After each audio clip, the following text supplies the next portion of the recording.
Iran America ಸಂಧಾನ ವಿಫಲ ಆಗಿದೆ. ಇದರಿಂದಾಗಿ ಡೊನಾಲ್ಡ್ ಟ್ರಂಪ್ ಕೆಂಡಾಮಂಡಲರಾಗಿದ್ದಾರೆ.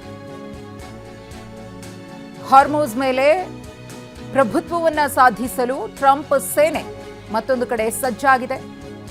ಭಾರತೀಯ ಕಾಲಮಾನ ರಾತ್ರಿ 8 ಗಂಟೆಗೆ ಡೊನಾಲ್ಡ್ ಟ್ರಂಪ್ ಮುಹೂರ್ತವನ್ನ ಫಿಕ್ಸ್ ಮಾಡಿದ್ದಾರೆ.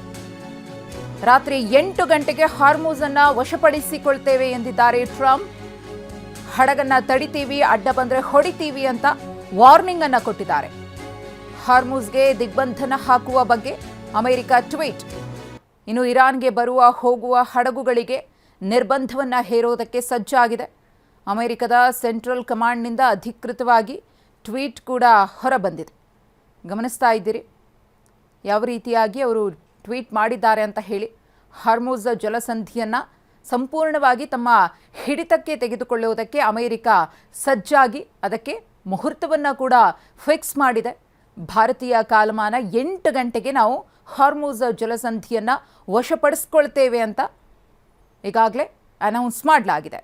ಅಧ್ಯಕ್ಷ ಡೊನಾಲ್ಡ್ ಟ್ರಂಪ್ ಘೋಷಣೆಗೆ ಅನುಗುಣವಾಗಿ ಏಪ್ರಿಲ್ 13ರಂದು ಬೆಳಿಗ್ಗೆ 10 ಗಂಟೆಗೆ ಅಂದರೆ ಭಾರತೀಯ ಕಾಲಮಾನ 8 ಗಂಟೆ ಎಲ್ಲ ಹಡಗುಗಳ ಸಂಚಾರವನ್ನು ಅಮೆರಿಕದ ಸೆಂಟ್ರಲ್ ಕಮಾಂಡ್ನ ಪಡೆಗಳು ನಿರ್ಬಂಧಿಸಲಿವೆ. ಅರೇಬಿಯನ್ ಕೊಲ್ಲಿ ಮತ್ತು ಒಮಾನ್ ಕೊಲ್ಲಿಯಲ್ಲಿರುವ ಎಲ್ಲ ಇರಾನಿನ ಬಂದರುಗಳು ಸೇರಿದಂತೆ ಇರಾನಿನ ಬಂದರುಗಳು, ಕರಾವಳಿ ಪ್ರದೇಶಗಳನ್ನು ಪ್ರವೇಶಿಸುವ ಅಥವಾ ನಿರ್ಗಮಿಸುವ ಎಲ್ಲ ರಾಷ್ಟ್ರಗಳ ಹಡಗುಗಳ ವಿರುದ್ಧ ದಿಗ್ಬಂಧನವನ್ನು ನಿಷ್ಪಕ್ಷಪಾತವಾಗಿ ಜಾರಿಗೊಳಿಸಲಾಗುತ್ತೆ ಅಂತ ಹೇಳಿ ಟ್ವೀಟ್ ಅನ್ನು ಕೂಡ ಮಾಡಲಾಗಿದೆ.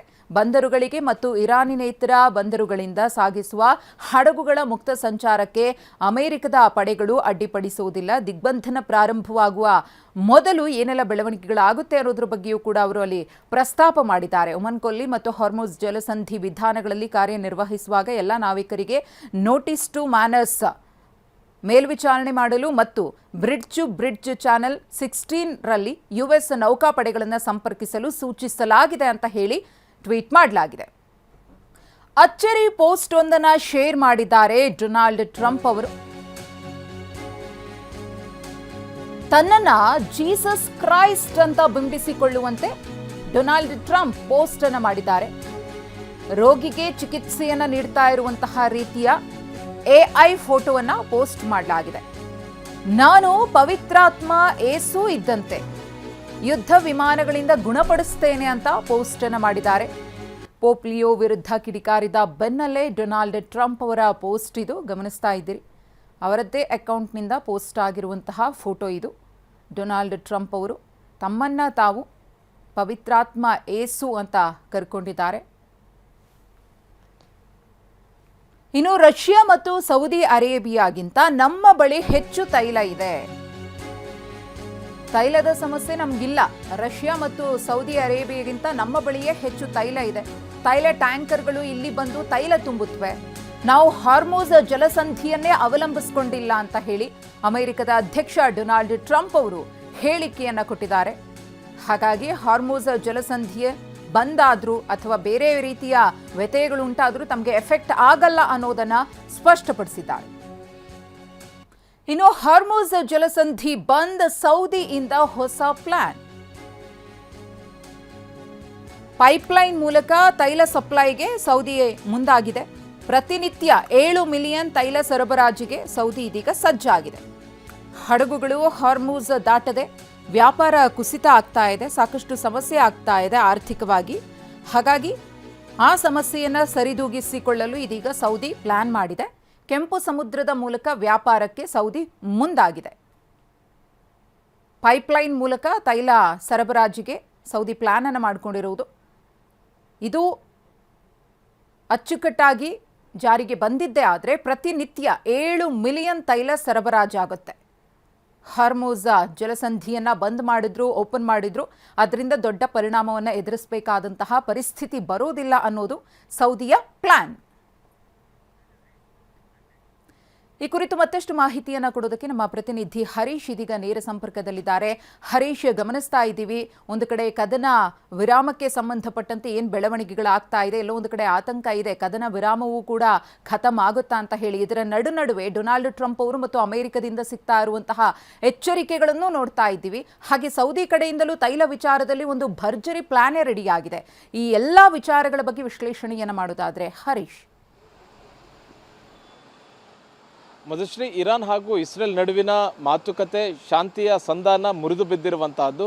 ಇಸ್ಲಾಮಾಬಾದ್ನಲ್ಲಿ 21 ಗಂಟೆಗಳ ಕಾಲ ಸುದೀರ್ಘವಾಗಿ ಚರ್ಚೆ ಸಮಾಲೋಚನೆ ನಡೆದರೂ ಕೂಡ ಎರಡೂ ದೇಶಗಳು ಒಂದು ಒಮ್ಮತಕ್ಕೆ ಬರೋದಕ್ಕೆ ಸಾಧ್ಯ ಆಗಿಲ್ಲ. ಹೀಗಾಗಿ ಈಗ ಎರಡೂ ದೇಶಗಳು ಒಂದು ದೇಶದ ವಿರುದ್ಧ ಇನ್ನೊಂದು ದೇಶ ವಿರುದ್ಧ ಕೆಂಡವನ್ನು ಕಾರ್ತಾ ಇರುವಂತಹದ್ದು. ಬಹು ಮುಖ್ಯವಾಗಿ ಈಗ ಹಾರ್ಮುಜ್ ಜಲಸಂಧಿ ಈಗ ಕೇಂದ್ರ ಬಿಂದು ಆಗಿದೆ. ಹಾರ್ಮುಜ್ ಜಲಸಂಧಿ ಏನೇನಾದರೂ ಇರಾನ್ ತನ್ನ ಸುಪರ್ದಿಂದ ಬಿಡದೆ ಹೋದರೆ ಮತ್ತು ಹಡಗುಗಳ ಮುಕ್ತ ಸಂಚಾರಕ್ಕೆ ಅವಕಾಶ ಮಾಡಿಕೊಡದೆ ಹೋದರೆ ನಾವೇ ಬಂದು ಅಲ್ಲಿ ಹರ್ಮುಜ್ ಜಲಸಂಧಿಯನ್ನು ದಿಗ್ಬಂಧನ ಮಾಡ್ತೇವೆ ಮತ್ತು ಯಾವ ಹಡಗುಗಳ ಸಂಚಾರಕ್ಕೂ ಕೂಡ ನಾವು ಬಿಡೋದಿಲ್ಲ ಅನ್ನುವಂಥದ್ದನ್ನು ಡೊನಾಲ್ಡ್ ಟ್ರಂಪ್ ಎಚ್ಚರಿಕೆಯನ್ನು ಕೊಟ್ಟಿದ್ದಾರೆ.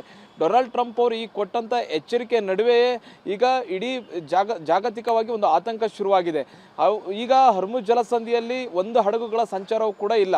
ಒಂದು ಕಡೆ ಇರಾನ್ ತನ್ನ ಬಿಗಿಪಟ್ಟನ್ನು ಹಿಡಿದಿದೆ, ಇನ್ನೊಂದು ಕಡೆ ಡೊನಾಲ್ಡ್ ಟ್ರಂಪ್ ಅವರು ಹರ್ಮುಜ್ ಜಲಸಂಧಿಗೆ ನಮ್ಮ ಯುದ್ಧ ನೌಕೆಗಳನ್ನು ಕಳಿಸಿ ಅಲ್ಲಿ ಹೋರಾಟವನ್ನು ನಡೆಸ್ತೇವೆ, ಹರ್ಮುಜ್ ಜಲಸಂಧಿಗೆ ದಿಗ್ಬಂಧನ ಹಾಕ್ತೀವಿ ಅನ್ನುವಂಥದ್ದು ಹೇಳಿದ್ದಾರೆ. ಈಗಾಗಲೇ ಅನೇಕ ದೇಶಗಳಿಗೆ ಗ್ಯಾಸ್ ಸಮಸ್ಯೆ ಆಗಿದೆ, ಪೆಟ್ರೋಲ್ ಡೀಸೆಲ್ ಸಮಸ್ಯೆ ಕೂಡ ಮುಂದೆ ಆತಂಕ ಎದುರಾಗುವಂತಹ ಸಮಸ್ಯೆ ಇದೆ. ಇಂತಹ ಸಂದರ್ಭದಲ್ಲಿ ಹರ್ಮುಜ್ ಜಲಸಂಧಿ ಸಂಪೂರ್ಣವಾಗಿ ಬಂದ್ ಆಗಿದ್ದೇ ಆದಲ್ಲಿ ಮತ್ತಷ್ಟು ದೇಶಗಳಿಗೆ ಇದು ಅಭಾವ, ಅಂದರೆ ಗ್ಯಾಸ್ ಹಾಗೂ ಡೀಸೆಲ್ ಪೆಟ್ರೋಲ್ ಅಭಾವ ಮತ್ತಷ್ಟು ಸಮಸ್ಯೆ ತಂದೊಡ್ಡುವಂತಹ ಸಮಸ್ಯೆ ಇದೆ. ಇದರ ಜೊತೆಗೆ ಹರ್ಮುಜ್ ಜಲಸಂಧಿ ಸಂಪೂರ್ಣವಾಗಿ ಬಂದಾಗಿ ಮತ್ತೆ ಬೇರೆ ಬೇರೆ ದೇಶಗಳಿಗೆ ಸಮಸ್ಯೆ ಉಂಟಾಗಿದೆ ಆದಲ್ಲಿ ಮತ್ತೆ ಅಮೆರಿಕದ ಮೇಲೆ ಮತ್ತೆ ಜಾಗತಿಕವಾಗಿ ಒತ್ತಡ ಶುರುವಾಗುತ್ತೆ. ಹೀಗಾಗಿಯೇ ಟ್ರಂಪ್ ಏನು ಮಾಡ್ತಿದ್ದಾರೆ ಅಂತಂದ್ರೆ ಹೇಗಾದ್ರೂ ಮಾಡಿ ಇರಾನ್ ತಮ್ಮ ಷರತ್ತುಗಳಿಗೆ ಬಗ್ಬೇಕು, ಹಾಗಾಗಿ ಈ ತರದ ಎಚ್ಚರಿಕೆಗಳನ್ನು ಕೊಡ್ತಾ ಇದ್ದಾರೆ.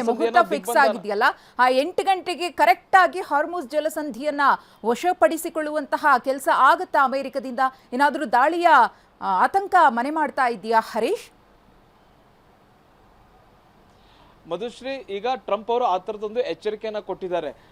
IRGC ಒಂದು ವೇಳೆ ಹರ್ಮುಜ್ ಜಲಸಂಧಿಯನ್ನ ಹಿಡಿತವನ್ನ ಬಿಡದೆ ಹೋದ್ರೆ ನಾವು ತಮ್ಮ ಯುದ್ಧ ನೌಕೆಗಳನ್ನ ಆ ಒಂದು ಹರ್ಮುಜ್ ಜಲಸಂಧಿ ಅಂತ ಕಳಿಸ್ತೀವಿ ಅನ್ನುವಂತ ಎಚ್ಚರಿಕೆಯನ್ನ ಕೊಟ್ಟಿದ್ದಾರೆ.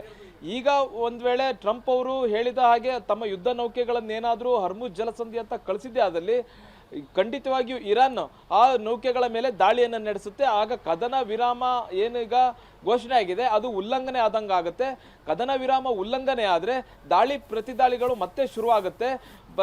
ದಾಳಿ ಪ್ರತಿದಾಳಿಗಳು ಶುರುವಾಗಿದ್ದೇ ಆದಲ್ಲಿ ಈಗಿನ ಇದುವರೆಗೆ ನಡೆದ ಯುದ್ಧ ಏನಿದೆ ಅದಕ್ಕಿಂತ ಹೆಚ್ಚಿನ ತೀವ್ರ ಸ್ವರೂಪವನ್ನು ಪಡೆಯುವಂತ ಸಾಧ್ಯತೆ ಇದೆ.